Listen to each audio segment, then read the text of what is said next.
เทให้ซื่อๆเนาะสมมุติว่าติดเด้จ้ะติดกระลุงกระโลน เพิ่มเท่าไหร่ เพิ่มเท่าไหร่ ตัวนี้ลาข่อยกอเนี่ยทุบดินทุบเองเลยตัวนี้ยังตั้มเลยไม่บอก โดยแม่นต้องได้พรมดินขึ้นอีก ทุบดินเลย ดินเลยตักเองจะกอโลดดินเขาตักเอง นี่เลย ต้องโตขึ้นประมาณซำนี้ คนเรียบร้อยแล้ว เพราะว่ามันเตี้ยเด้ ที่นี่คือข่อย5 ล้านเนอะให้งามข่อยกอเราทุบดินมาแล้วใครเราเรียบร้อยหมด ไปเราเองจากเราเองกันนั่นอันนี้มัน 9,393 บาทเกือบ200,000เนาะ เกือบ ตี 200,000 200,000แล้วแหละ ถ้าเป็นเงินเรียนเด้ กินเงินเดือนเท่าไหร่ นี่เด้อ เลขเท่าไหร่ประมาณ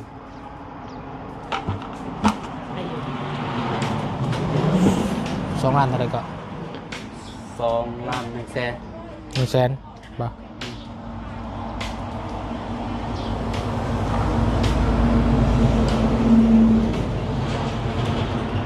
ประมาณ 5,000 มาผมcoi cống lấp khít cái cống luôn ฮะ 5,000กับ6,000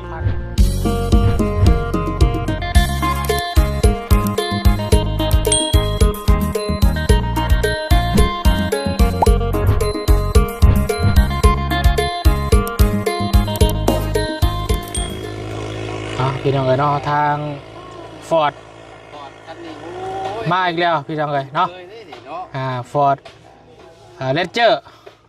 เนาะลองแรปเตอร์พี่น้องเอ๋ย ได้คันนี้นี่ ชุดยอดแล้วน้ำมันเนี่ย ก่อนอื่นก็สบายดีเด้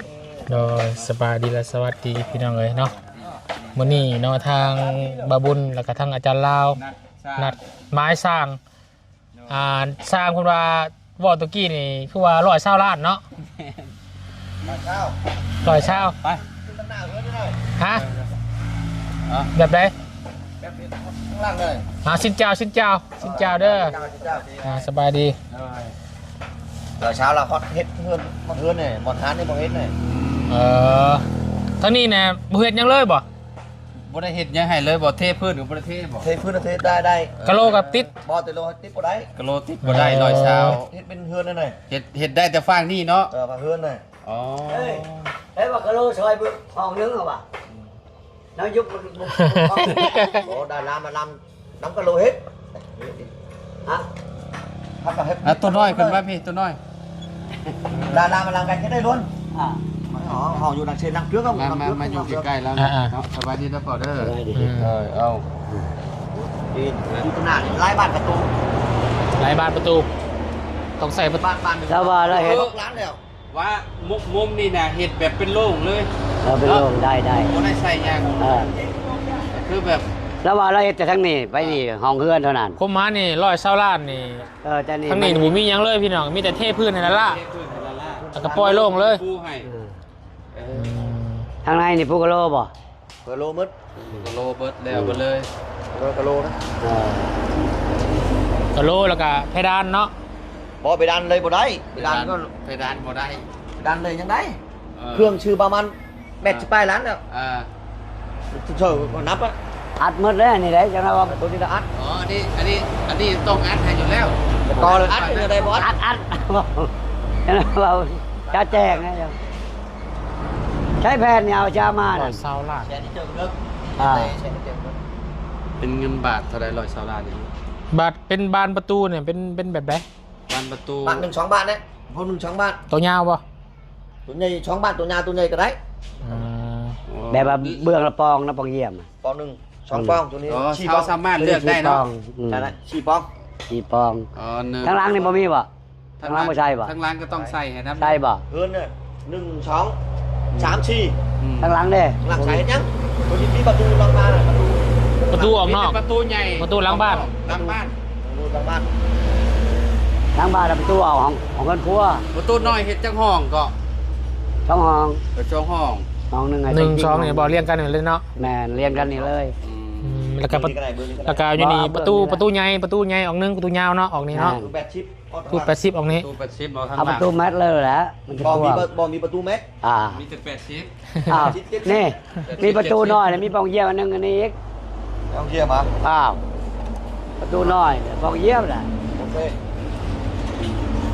อันนี้บอกอันนี้อัดเลยอันนี้ อ๋อตัวนี้เป็นมี บ่เบื้องนี่อัดเลยนี่เบื้องในมีเบื้องต้องมีอยู่แล้ว แต่ ต่าง ละฝั่งนี้ต้องอัด อ่า มีห้องประตูห้องอันนั้นต้องมี ของเยี่ยม เอากระดาษ บอกเยี่ยม ก็ใช้ให้เนาะ ไม่ใช่ รุดมีเพดานเนาะ รุดแน่บ่ได้บ่ เลยเครื่องกับแม่เจ้าชื่อเครื่องมาจะดังก่อยให้ก็ได้ เอ เอ อ อ บ่แล้วแบบ เมื่อกี้ที่ข่อยยัง เรามีเครื่อง เป็น แล้วก็ ไทยอีกได้มือหนึ่งกระหาแฉนเป็นน้ำมันนะ อืม ติด คือ จั จั ก ก ร รไม่ เพราะว่าต้องใส่จักรนะมันบ่มีอันนั้นบ่มีไฟฟ้า อันนี้ก็อีกมีส่วนนำหนึ่ง เพราะว่าก็สิอยากร่วมกับอ้ายเพิ่นน่ะเพราะว่าอ้ายเพิ่นน่ะมีครบทุกอย่างก็ แม่น แต่ว่าผม แล้วมีมดน่ะ ต้องไปหาเสาบนอื่นมาหั่นน่ะ อืม ราคา120ล้านได้ปูกะโลให้เนาะ พุกะโล ไป ก ได้ อบพาชิ เนาะแต่ข้างหน้านี่ เชิญเรียบเลย เทให้ซื่อๆเนาะสมมุติว่าติดเด้จ้ะติดกะลุงกะโล เพิ่มเท่าไหร่ เพิ่มเท่าใด ตัวนี้ลาข่อยกอหน่อยทุบดินทุบเองเลยตัวนี้ยังซ้ำหน่อยไม่บอก โดยแม่นต้องได้ทมดินขึ้นอีก ทุบดินอีกเลย ดินเลยตักเองจะกอโลดดินเขาตักเอง นี่เลย ต้องโตขึ้นประมาณส่ำนี้ คนเรียบร้อยแล้ว เพราะว่ามันเตี้ยเด้ ทีนี้คือข่อย5 ล้านเนอะนะให้งามข่อยกอเราทุบดินมาแล้วข่อยติ๊กกะโลเลย5 ล้านตัวนี้ละชอยเลยกับเทกับกะโลนะ หาล้าน เพิ่มมาอีก5ล้าน ธรรมดาอยู่เนาะ เป็นร้อยเท่าล้าน เราเช่าหาล้าน เราจะหาล้าน เบาเราเบาครับแน่ละข่อยกอให้เราทุบดินมาด้วยเราข่อย โด เท ยโดย นี่ก็ทุบดินนั่นแหละ เพราะว่าตู้น้อยเจ้าต้องทมดิน แม่น เองเจ้า ได้ ดินอยู่ใส่ได้บัตรตู้บาน ฮะดินมีอยู่ทรายเก่า ใช่เก่า เราใช้ก็ยุงมานี่ก็ได้ อันนั้นเพิ่นอันนั้นได้บ่ใส่ได้ให้บ่ใส่จะโปไหนทั้งหลังก็ขาม บนทางไป นู่น ไทย เขาต้อง ผ่นเลย เท้าดินเข้ามาเขาต้องก็ต้องขึ้นตืมๆนะเนาะ แม่ แม่น ต้ เขา อง เนี่ยแหละ ก่อฟ้าเศร้าขึ้นอีก อืม ก่อ เท ขึ้น เรี มาย กนะเขานี่ตั้มยา ก็คน เลย กินดิ ก่อขึ้นอีกแล้วก็เอาดินมาถมใส่ แม่ อืม ดินจะบ่ยากรถขุดตั้งนาก็ได้ดิน เบาเราอยู่นี่เราประตูม้วนเลย ประตูม่วน ประตูเล็กอะประตูม้วนเลย เบื้องนี้ ม่วน เด้ เด้ ใส่ประตู เบิ่งในประตูยัง เอาเพราะว่าน้องเพิ่นอาจวันหนึงมื้อขนาดมีห้านค่าเด้มันก่อน ใส่ประตูน้อยอันนึงเบื้องนี่เพื่อให้เขาไป มันจะเฮ็ด น้ ห้า อน ย ค่าเด้ เดี๋ยวเขาขาย ประตูนี่กับบ่ได้รวมกับราคาที่ว่าว่าแล้วว่าจะได้ รวมหมด รวมเบิด ประตูรวมหมดเลย อ๋อโอเค คอยรู้ว่าเราเดี๋ยวนี้ลาห้องเยี่ยมลาชีบอลได้ลาห้าอัน อ่า ประตูเข้าห้องละห้องกัน อืม ทางนู้นก็อันนี้ก็อันมันอยากเห็นเต็มแล้วกระจายกันตั้งหาก พอตัวนี้บ่เฮ็ดก็ได้ อยากเห็นกระจายกันตั้งหาก เอาได้บ่ เอา เฮ็ด หนึ่งกระเบาห้องเยี่ยมอันหนึ่ง อืม บ้านเข้าอันหนึ่ง อืม สู่ประตูมวยอยู่นี่อันหนึงเนาะ ตัวนี้คือ อันนี้ได้ตื่นเป็นเจ้าหา ถ้าสมมุติ ร้อยล้าน แม่น ร้อยเช้าก็บ่ได้บ่ สาเหตุบ่ได้ชื่อกาโลราคาล้านแล้ว อืม ยังมาขาดติดยังบ่เลย เดี๋ยวอีกเรื่องหนึงสู้ว่าเฮ็ดประตูม่วนอยู่นี่ในบ้านนี่นึกอย่างเพิ่ม บ้านเลยบ้านหนึ่งก็6 ล้าน 6ล้านเนาะ บ้านหนึ่ง6 ล้าน อืมอันนี้ว่าเพื่อนว่าเพราะว่าน้องเพิ่นเพื่ออนาคตน้องเพิ่นอยากเฮ็ดไอ้ห้านค้าอยู่นอกเด้ ฝั่งนี้นะบ่อันนั้นต้องใส่แต่อันนั้นอย่างเดียวเนาะ อืม สมมุติอืม ประตูดี 6 ล้าน 6 ล้าน อืม ซ้ำ đó như nhà cái thằng tên cày không bố biết nhà cày không 180 triệu lên hỏi hết เราบ่ได้กลัว nhà bố đã đồng của nhà hắn có một phòng thôi nhà bố 2 phòng แล้วว่าเราเฮ็ดอยู่พุ่น180ล้านนั่นน้อยกว่าของข่อยอันนี้เรียกซอยข่อยแล้ว ngon không lưng đấy เราตั้งซอยนะ bạn mừng chăn đấy cho mà mừng hay làm dẹp lòi mất ไปเราเองจากเราเองอันนั้นอันนี้มันหรือว่าเฮ็ดห้องนอนมันนี่ รวมเบ่แล้วน้อยอ่ะเนาะสีอันเฮือนสีหยังก็รวมกันเบ่เลย รวมหมดเลย แปลว่าเรื่องอยู่เรื่องกินนี่บ่ต้องเป็นห่วงนี่เนาะ เราชื่อมาให้กินนี่ เรากินเองเราทุกอย่างพี่น้อยเนาะเฮาบ่ได้ยุ่งกับเราเลย เรากินบ่คือเฮาเด้ เรากินบ่คือเฮาอยู่แล้วเนาะ มีแต่หมูตลอด điềuนี้là các bà con khỏi là mất việc là phải hà việc đó dàn bữa nào mì việc việc tầm lăng ba man เออ hà luôn việc mất ร้อยสัก5ล้านคูณลงมึงดู เราชหาล้านเนาะหารก่อนได้ ต้องหาร หาร ก่อน 6ศูนย์เนาะ อืม 660โอ้ถ้าเป็นถือ จะเป็นเงิน 125ล้านหารถ้าว่าเป็นเงินบาทเนาะ 60ตกอยู่ประมาณ 189,393 บาทเกือบ200,000เนาะ เกือบ ตีแสน 200,000 แล้วแหละ ถ้าเป็นเงินเรียนเด้ กินเงินเดือนเท่าไหร่ นี่เด้อ เลขเท่าไหร่ประมาณ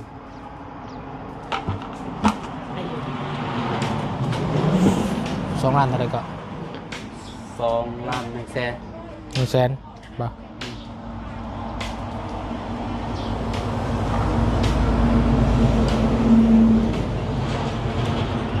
ประมาณ 5,000 แล้วมาcông coi cống lấp khít coi cống luôn ฮะ 5,000 เกือบ 6,000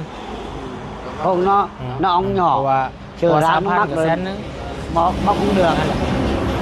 làm nhiều vô lắm อ่า ฮะแช่จีโบ ได้ 6,000 เหรียญนะ làm đi xe vật liệu 6,000 เหรียญ vô nước rồi đồng nó nên nếu mà đổ đất 6,000 เหรีย rồng ญ đấy chỗ đó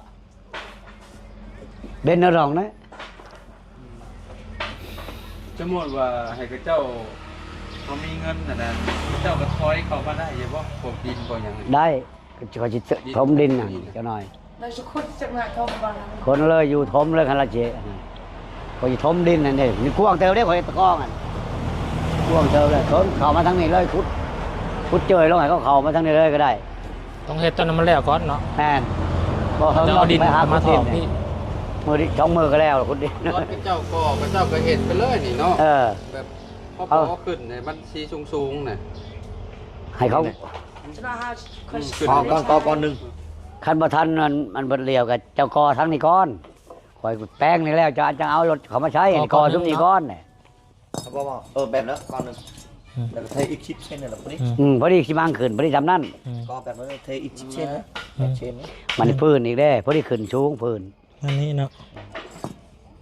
đó cứ đi chi bằngนี้ เพียงนี้พอดีเนาะ ก็อยู่กันแล้วกายหันอีกเพื่อปูพื้นนั่น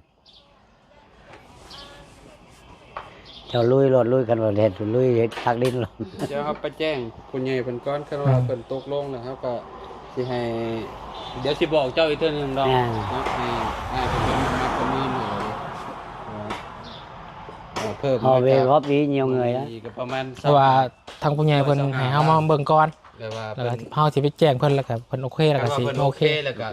สิแหละบอกตัวน้อยแล้วก็ให้เจ้ามาลงมือให้เลยหั่นน่ะ เพราะว่าเฮาก็ลงกับเพิ่นเมื่อคืนนี้ นี่ เพิ่นก็เลยอยากให้มาร่วมกันสิใช้ประมาณเท่าใดจักพันเหรียญหั่นนะอันนี้เฮาไล่เบิ่งประมาณ 6,000 เหรียญ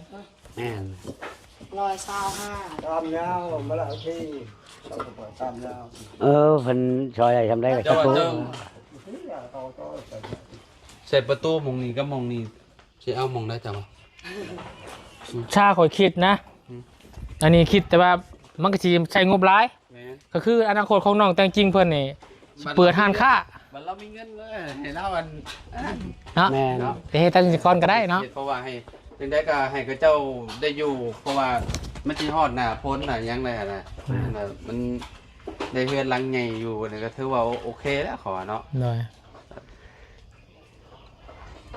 อันนี้ก็แล้วแต่ผู้ใหญ่ใจดีผลนะนะ โดย บ่ยากหรอก แล้วแต่เพิ่นก็สิกรุณาเนาะช่วยเหลือ กรุณา ถ้าได้มันว่า Đức ông không chờ ở đồ gió à ฮะ anh vào là làm nhà อ๋อ là มีแล้ว lưu vào hao hết อันนี้เดี๋ยวเนี่ย ประตูตะคามาก้อนนี่กะเพิ่นเฮ็ดทำนี่ปูแล้วเรียบร้อยประตูนี่ใช้น้ำลังก็ได้เนาะ แน่นอนยาก ตอนก่อน มีเงินเอาใช้น้ำลัง กูกระลุงกระโลเลย แม่น ไว้ เพิ่นเงินบ่หลาย โอ้ทำนี่ก็ โอ้ยเพิ่นเงินบ่หลายเลย บุญกุศลแล้ว แม่น เนาะถ้าเปิดแบบกรุณาซอยมาแบบ แม่น ในอนาคตข้างหน้าน้องสิเปิดห้านค้าก็ให้น้องเพิ่น เราไปนะ ชอบหาเนาะมันก็ง่ายเด้บัดนี้ อันนี้คะแนนได้อยู่ดีแล้ว คือว่าสุดยอดแล้วนะ แม่นเพิ่นช่วยได้ทำนี่ก็พอ จะได้ อันนี้น้ำลังก็ได้ ไปลอยชาวหาเดี๋ยวจะจับ ร้านนี้ก็ตัวน้อยและหางเงิน โอ้ ขายไก่ ตาขอ ขายเห็ด นี่ อันนั้นให้ลูกสาว จะว่าแล้วคือว่าเอาเห็นผลชอยลุบจีราชท่องเที่ยว อัน ทั้ ใด งตายทั้งยังทั้งตายทั้งยังชื่อมาลุบเลย ไก่บ่ ท่องเที่ยวลุบจีราชล่ะ ต้นนั่นที่เพิ่นซอยบ่ไปลงทุนน่ะ บ่ผลชอยไปชื่อเครื่องหมัดเงินผลชอยบ่ได้ต้อง เงินเจ้าของ เงินเจ้าของไปยืมเขาเองไปขา คืออยากโอ้ เงินผลชอยแหละ อีนางไงอ่านไปชื่อจินจี จี อ่า แล้วเงิน แล้วเหลือเท่าใดแล้วมันโฮมใส่ตัวหมูนั่น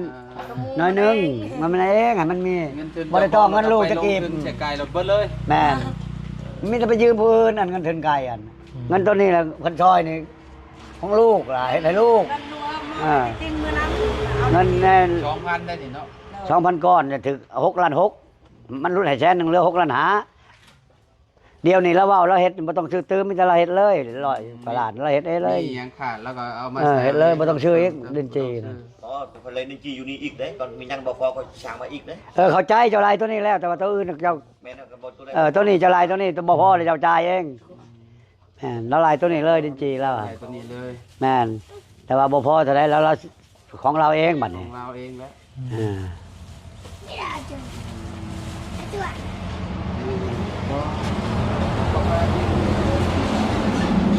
อ่า มันลูกจะได้เอาเท่าแล้วมันมีปัญญาเฮ็ดให้ลูกเพิ่นซอยลูกแล้วบ่แตะต้องของมันให้มันได้ คือสิหลายคนอยู่เนาะอุปกรณ์ของ คิด เรา ชิปมือแล้ว ชิปมือแล้ว ชิปมื้อก ว่าชิปมือข่อยลุก ชิปมือเลยแหละ เวียดเด้บ่แม่นลาวเด้ โอ้ ชิปมือนี่บอก ชิปมือ ว่าชิปมือข่อยลุก 10 มื้อ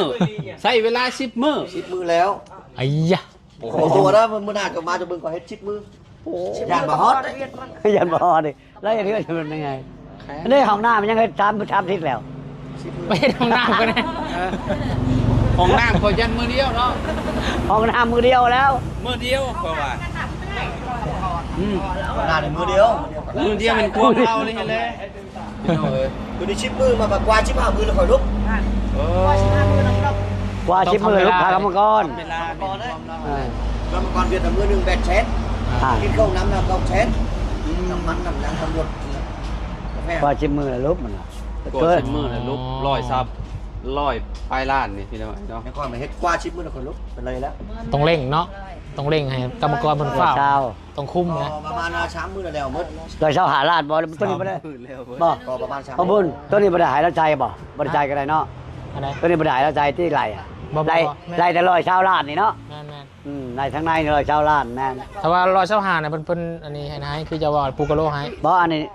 เทกับฟูกะโลให้ เทปูกะโลรอยเช้าหา เทกับโลให้เราเช้า เอ หา อก็ประตูนี่ต่างหากอีก แม่น ประตู บ้านหนึ่งครับร้าน หก บ้า ล้าน น1 6 ล้าน เออ ชายไปได้ก็ใช่ อันนั้นหาเงินซื้อเองน่ะมันซอยจำนี่เหลือตาย หาเงินก่อนได้จำได้ก็ชื่อมีปัญญาชื่อบ่มีปัญญาชื่อละป้าไอ้นางใหญ่หาเองเท่านั้นแหละอันนี้เพิ่นก็ซอยหมดหลายแหละ ไปลบกับเพิ่นอีกว่าทำว่าเพิ่นซอยได้กัน แม่น ที่อันนี้ที่ปูให้เลยปูกะโลให้เลยอย่างนี้นี่แหละอนาคตก็ถ้าเบิ่งนํกันว่าสิเป็นจังไดเนาะเพิ่นได้อยู่สำนี้ก็ถือว่าเป็นบุญของเพิ่น โอ้ยสาธุแล้วชาตินี้นะ เพราะว่าเฮือนหลังนี้ปรุงมาได้เกือบ10 ปีแล้ว แม่น จนเป็นขี้เถ้าขึ้นละ เช้าก็จนแตกหมดเลย เสานี่มันก็บ่ค่อยตรงปานนั้นนี่เนาะอ้ายเนาะ แม่น ว่าเพิ่นตั้งแล้วโอ้พี่น้องแล้วแต่เพิ่นสิเฮ็ด ข่อยเฮ็ดเป็นโชว์มางามเลย เฮ็ดโชว์มันงามเลยแล้วเราเฮ็ด น้อง ครับ ข้าว่าสร้างก็เจ้าสร้างเวียดเพิ่นเฮ็ดงามอยู่แล้วพี่น้องเดือนน่ะ อืม เอาแบบอีกอย่างหนึ่งอันน่ะอ้ายเพิ่นเฮงหับเมาก่อสร้างอยู่แล้วหั่นน่ะ แม่น คือแบบเพิ่นเว้าแล้ว10มื้อว่าเฮ็ดให้มันแล้วอ๋อต้อง ชิป เป็น มือแล้ว ถ้าเลย10มื้อ ยัง ลูก แล้ว เรา ยังหน่อยเดียวทาชีชิปมือ แม่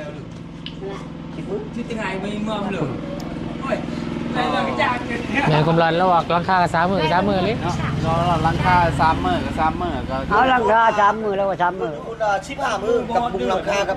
ชิป5มือ ล้างซำได้หาอ้าย คือตัวนี้เลย แบบนี้เลยเออ ทั้งมุงหลังคาเลยนะ เพื่อตู้น้อยขนาดเท่าใดนี่เฮายังบ่ได้ฮู้เลย 7คูณ12แล้วขลายรวมเนี่ยคันลายแต่คาไปนี่แต่ห้องนี่ไป7คูณ8 จักเลขก่อนจะว่า 78ตัวนี้ประมาณ100เรียบร้อยมื้อละ130เมตรกันเลย เรา30เมกะเล คือที่พุ่นชิป5มือ อืม เฮ็ดอัดมาแล้วเล็กกันเนาะทักที่มังกอเบิดแล้วบัดนี่เฮ็ดมันงามอะ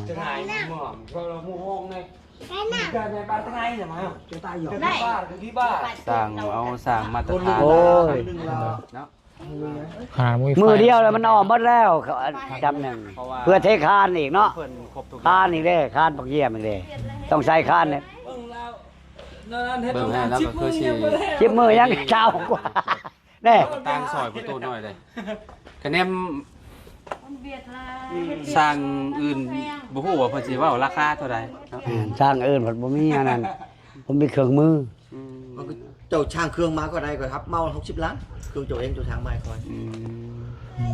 ก็คือเราเอาขามือเรานี่60 ล้าน เครื่องเจ้าช่างมาก็ แต่ ได้ ว่าเครื่องเฮานี่กับ โอ้นี่นะเจ้าช่างมาก็ได้ ตะชักแรงกล้ามเป็นเรื่อง นั่นแหละ เพราะว่าห้านแล้วขายเครื่องเลยเด้ห้านแล้วขายอยู่ชิโบนบ่ คิดยังไงเมืองนึกไม่อ่ะ ตาแปลงตา ผมก็ได้6 คนก่อน 3 คนเวียด 3 คนเท่านั้นนะเฮ็ดบ่แม่น ได้ เจ้าเฮ็ดงานไว้เนาะ ลาวนี่ช้า อันนี้ แม่น เอา3 คนนึงได้หันบ่แม่นหลาย3 คน10มือ 3 คน 3 คน3 คนนี่ก็งานไว้เนาะ ยังvào làยังกอโบเป๊ะประชาชีพ อืม กอโบ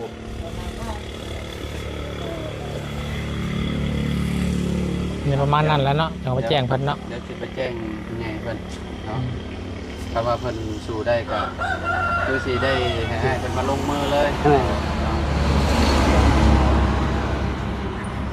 ขนาดประตูม้วนนี่ก็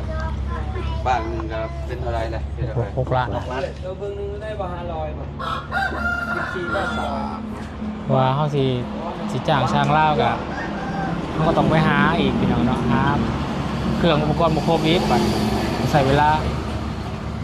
ก็คือว่าถ้าสร้างเวียดเพิ่นก็มี อันว่าเพิ่นตกลงแล้วเขาก่อตัวนี้ก่อนเฮาเป็นคนดินใช้เฮานั่นก่อน แต่มันก็เรียบร้อยเบิดทันใจ10มื้อแล้ว สีซาก็อยู่ในหันเบิดนี่ยังก็ครบเบิดทุกอย่างเลยนะ นั่น จบในหมองเดียวนะเอาง่ายๆใน บ่เฮ็ดตัวนี้นะ ราคา ขอชาวละ บัวหมดเศษดัด ถ้า เขากำเลย ถ้าเฮาเฮ็ดแต่มุมนั้นน่ะก็สิ120 เจ้าเตี้ยน่ะ ว้าวเนาะในปูกะโลนึงแล้วก็สิเอา เบิดเจ้าดำๆมันบ่ดัดนี่ ลาวเดียวเดียวเลย ต้องหาดินมาถมให้มันขึ้นประมาณ นายโมlấy cái tấm nó tới cho nghe นั่น nói cho nó con đi hắn biết cái thằng đó nó tới lấy đi luôn tôi nói để đó để tôi xin hắn เดียน à hắn phao hay cóไป กรรมกร จุลทางบ้านนั่นล่ะ thằng nó nói lấy sắt không lấy sắt là ông chủ nạt nó nói เพิ่งเติบเพิ่น chết rồi ngay này xin con rồi mà ตรงยัน cái thằng này đem về nó chờ ông chủ nạt มัวmới bao nhiêu tiền 500 mấy เราว่าเฮาเมื่อได้กระดาษจะได้อายเราอาย năm cây nở cho năm cây mó Ừ. lên sạch chứ là vừa sạch sơn mới ha vài chiều vô lên sạch hắn biết thằng này đem về người dân tộc chứ đất nằm thầu thằng D nó đem về tôi nói để đó tôi xin hắn mày tôi đi đem về hết ว่าแล้วเราก็ลูกสอดเปลี่ยนเลยครับ thành chưa giờ đang gì nữaคุณนึกของเดียน tráng nói đi rồi เอาเนาะการประมาณนี้นะเนาะ โดยเดี๋ยวบอกเพิ่นได้แต่นัดหมายกันอีกเทื่อนึง นัดหมายกันนี่ แจ้งทั้งผู้ใหญ่มันก่อน ใหญ่เพิ่นครอบนะพี่น้อยเนาะเอาก็สิมา เบิ่งอันนี้กันตั้งใจเฮ็ดบ่ฮอด6มื้อจ้ะเฮ็ดเล็กนี่บ่ฮอด3บ่ฮอด6มื้อจำนี่เพราะว่าเราเอาเครื่องมาบ่ครบไปซื้อแล้วจัง เมา chỉ cứ đấy จับ chắc ra chỉ cứ ค่ากับเราเห็ดบ่พอเท่าได้มื้อ 3มื้อ 3มื้อ 3มื้อแล้วเรามื้อที่4เนาะเฮ็ดน้อยเดียวก็ว่าเครื่องบ่พอเด้ เครื่องบ่พอเลย แล้วเรามื้อพักพอแล้วมื้อเอาเครื่อง อันนี้แฮงก็ปรับแฮงก็จะขึ้นอยู่ไว้ได้ 10มื้อก็บ่ฮอดสงกรานต์ซำแล้วนี่ จะอยู่แล้วเนาะ ขึ้นปีใหม่สงกรานต์เลยได้นี่เนาะ เอามาช่วย ขึ้นมาขึ้นเฮือนได้ ประมาณนี้ครับคุณหมาย เนี่ย บ่สงกรานต์ก็พักบ่ปีใหม่ลาวพักบ่ เรียกผมครับ บ่แม่น จัดฟักเลยฟักมือหนึ่งฟักก็จัดฟัก รายได้หลายแล้วเนาะเบิ่งพักมื้อนึง จัดฟักมือหนึ่ง ผมลงเชฟนี่เจ้าไปใช่ โรงแรมอยู่อันนั้นทั้งหลังวัดกับลาวเฮ็ดแหละ อืม โรงแรมขาวๆอันทั้งหลังวัดกับอันนั้น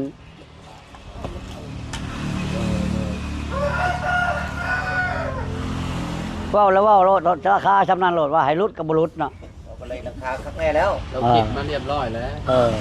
ว ชุดเกมหนึงก็บ่ได้หรอก มีลายลังคือแบบนี้ก็เห็นหลายลังแล้วราคาขึ้นก็เดียวนี้เครื่องละขึ้นได้เห็นหลายลังแล้วเล่นมาเทบุญอยู่แคมทางเลยจับบักใจเพื่อนบักใจแล้วจะมาจะถามให้ตัวไหน 180 ล้าน 180 ล้าน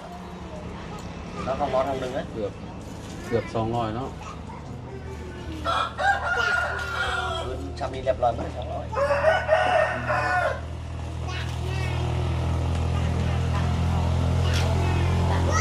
ก็มันก็กว่า200นี่ก็38 40เลยอยู่นี่ก็ทั้งค่านี่ เล ก็ ย50ดิ ตั้งค่านี่50บ่ 38แล้วเรื่องบัดนี้เราชื่อเล็กตืมได้เล็กตอนนั้นลุงเฮิมชื่อได้เล็กตอนนั้น4ล้านป้ายลุงเฮิมชื่อต่างหากได้เล็กกระเบื้องนั่นวันนี้เล็กเฮาอีกเล็กเก่าเฮาอีกอันนั้นเป็นชื่อเล็กใหม่มันแพงกว่าเนาะ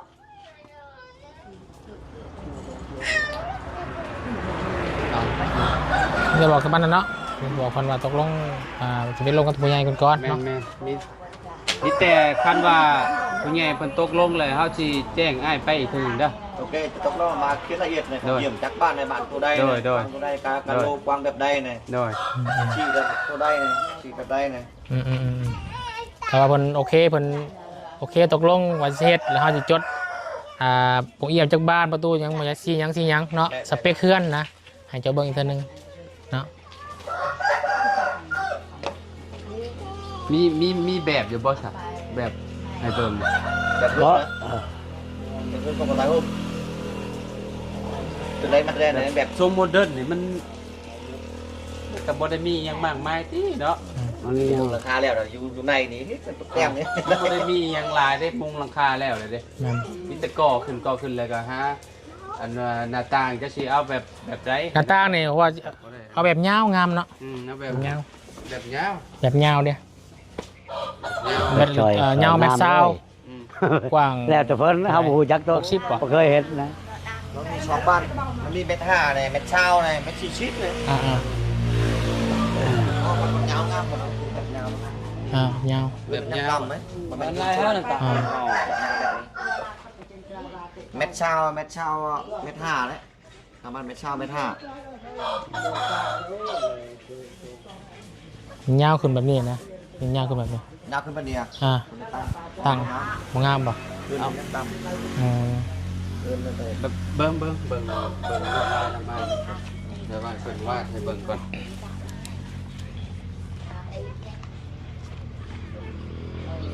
ยาวละ3อันบ่สอง อ๋อโอเคเข้าใจแล้ว บ้านครู เห็นเงินต่ำชุ่มต่ำอะไรบ่งาม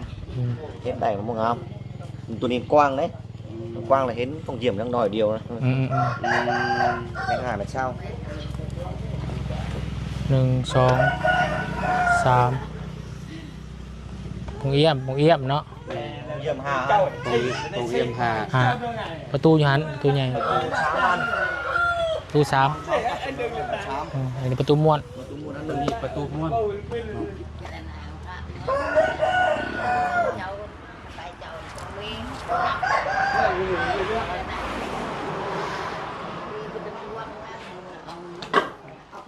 เดี๋ยวประมาณนั้นแล้วเนาะต้นห้องต้นน่ะบ่ใส่ปงเอี่ยมอีกบ่ อ๋อใช้ตัวนั้น เห็นว่าอยากอยู่ปงเอี่ยมอยู่นี้แล้วก็พอได้เปิดประตูมาเบิ่ง เพราะของเยี่ยมตัวนี้ก็ใช้เงินต่างหากเอาหนึ่งคนเลยเอาหนึ่งบ้านหนึ่ง เดี๋ยวเขาซอยจะมาต่อ ชื่อของเยี่ยมมาคอยตั้งนี่ก็ได้ ก็มีประมาณ2 ล้านเนี่ย สมมุติว่าสิใช้ของเยี่ยมนะเจ้าก็สามารถอันให้ได้เนาะ ใช่ เพิ่มเงินอีกบ่ เพราะว่านี้คอยเลยละของเยี่ยมอันหนึ่งเลยอันหนึ่ง5ของเยี่ยมก็เลย คันว่าเจ้าสิเพิ่มเจ้าต้องจ่ายเงินอีก โอ้ยมีห้องอยู่นี้เพราะว่า จักแน่เลยจักของเยี่ยมจักบ้านเลยจักไม่ได้เลย เอาบางเทื่อนี่นอนอยู่ภายมาขอประตูพอได้ช่องเบิ่งอย่างนี้ช่องได้อยู่เนาะเห็นบ่เห็นบ่ โอเคเด้อ เอ้า ใช้ได้แล้วน้องงามมีอยู่ เพื่อพวกเจ้านั่งอยู่นี่แล้วขอยอยากเห็นเปิดประตูแง่ หรือว่าแนวนี้เนาะเบื้องนั้นทั้งหลังมันบ่ใช้กระยาปองเย็บใช้ประตูออก มาใช้ผมเหยียบเปลี่ยนมาเบื้องนี้ ก็ได้คือกัน ก็ได้ แต่ว่าคือผลงานกว่า อ่า ทางหลังนั้นผมเชื่อเขามีตู้ครับเอาปลาตู้ยังอัดแล้ว แม่น เอาปลาตู้อัดแล้วถึงแล้วเอามาเปลี่ยนมา ตัว เบื้อง นี้ นี้ ดีกว่าตัวนั้นบ่ใส่ใส่แต่ประตูอย่างเดียว แม่นประตูอย่างเดียวเอาผมเหยียบมาเปลี่ยนเบื้องนี้ แม่เอาโปรงเยี่ยมมาใส่มุมนี้ แม่น เวลาคนมาคนนี่ยังมากันยังสิได้เปิด แม่นแม่นพวกเจ้า Này cũng này. แม่นครับบ่เคยเขาหมู่เบาได้กันแล้ว รู้จักยังแบบว่าธนาคาร Này lời nè. อืม ทักชายเปิดอะไรก็ได้ มีหาบ้าน มันมีครบมีดิน ว่าไงเพิ่นมีงบให้ประตูบักเยี่ยมนะหาบ้านเนาะ แม่นน่ะ เลือกใส่เอา แต่แน่ว่าเขาอยากได้เขาต้องเอาเพิ่มเงินมาอีก คันเฮาจะได้6เนาะ เนี่ยก็ต้อ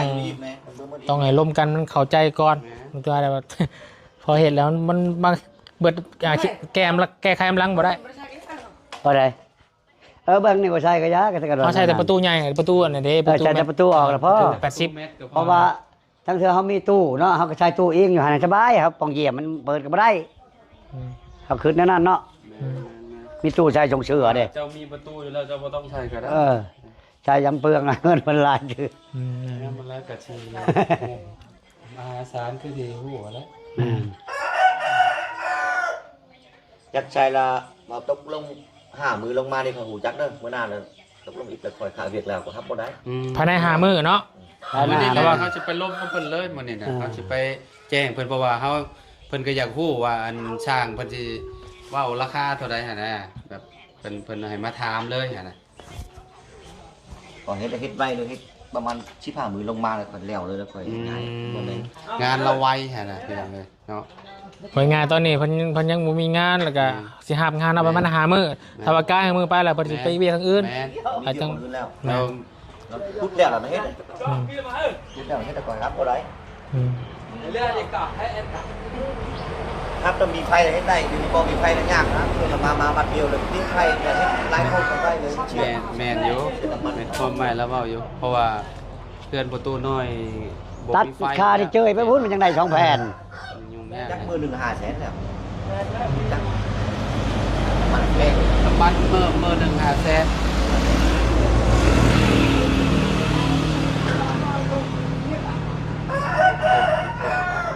15 ngày có nhà mới ประ không? มาณนี้แหละพี่น้ อื อง ม Sơn màu xanh trong đẹp. เธอแกว้นลามน้อยแดดแดด อ่ะโอเคพี่น้องไว้เนอกกประมาณนี้แหละเนาะสำหรับสร้างเวียดนามทำให้เบิ่งเงินเนาะแต่ง ห จ อ ริ ย ง นอน เเรือเนาะก็ถือไปเงินบาทกะ180,000กว่าๆเนาะ180,000 กว่าบาท Muốn đổ đổ cũng nói làm được cát đi. รอติดตามเบิ่ง ตาถึงเงินมาไงโมตัวไงตัวลับตัวช่องเนี่ย สวยจังได้เนาะเรียนรู้ แล้วมึงเลือก สิได้หรือบ่ได้เนาะอ่ะให้ติดตาม ได้ เนาะอ่ะสวัสดีไปแล้วพี่น้องสบายดีเด้อบ่ชุมนุมทุกคน แล้วบอกชื่อ